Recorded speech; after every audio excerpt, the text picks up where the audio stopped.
Hello and welcome to another AllReitz Group video. Max here with you again. And in today's video, we're taking a look at VPNs. If you're not already using one, chances are you may have heard the term at work or maybe read about it in the news. Today we're going to take you through what a VPN is, whether or not you should be using one, and how to pick the right one for you. So stay tuned and we'll teach you everything you need to know about VPNs.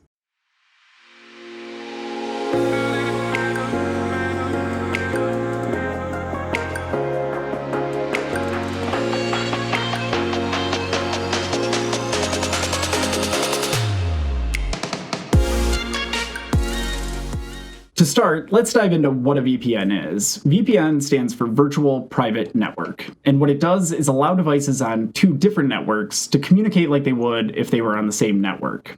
Generally, there's two different uses for VPNs. One is business and one is personal. In a business setting, a VPN is used to connect different physical locations to a singular network.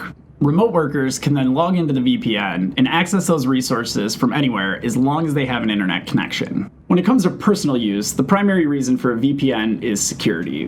The way a personal VPN works is once you sign in, it takes all of the inbound and outbound traffic for the internet and routes it through a secure server somewhere in the world that's managed by the VPN provider.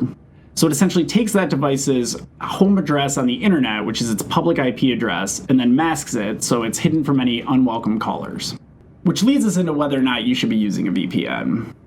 While a VPN is not necessary at all times, anybody who is active on the internet and uses networks other than their home network should strongly consider using a VPN.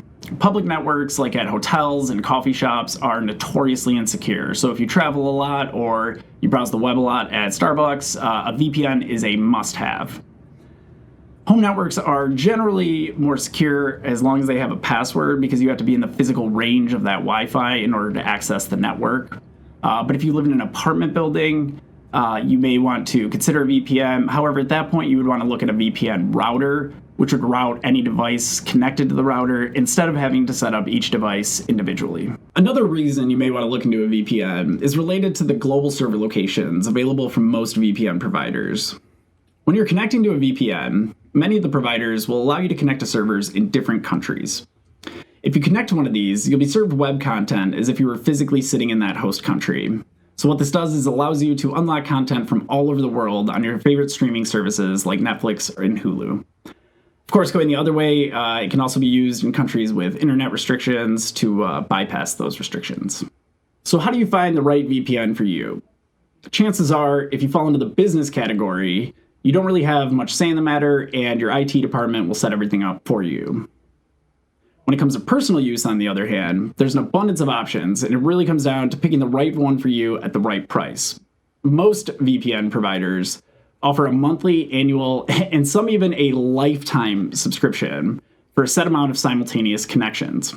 Right now, the standard seems to be around 5 or 6 connections for between $2 and $5 a month. If you're looking to use some of the global VPN features we mentioned, definitely do some research in advance to check out which countries that provider has servers in to make sure that you get the ones you want. If you still have no idea where to start looking for a VPN provider, we'll definitely leave a few linked in the video description for you. And of course, if you have any questions, you can always reach out to us in the comments or come find us on your favorite social media. So thanks for watching and stay safe and stay secure.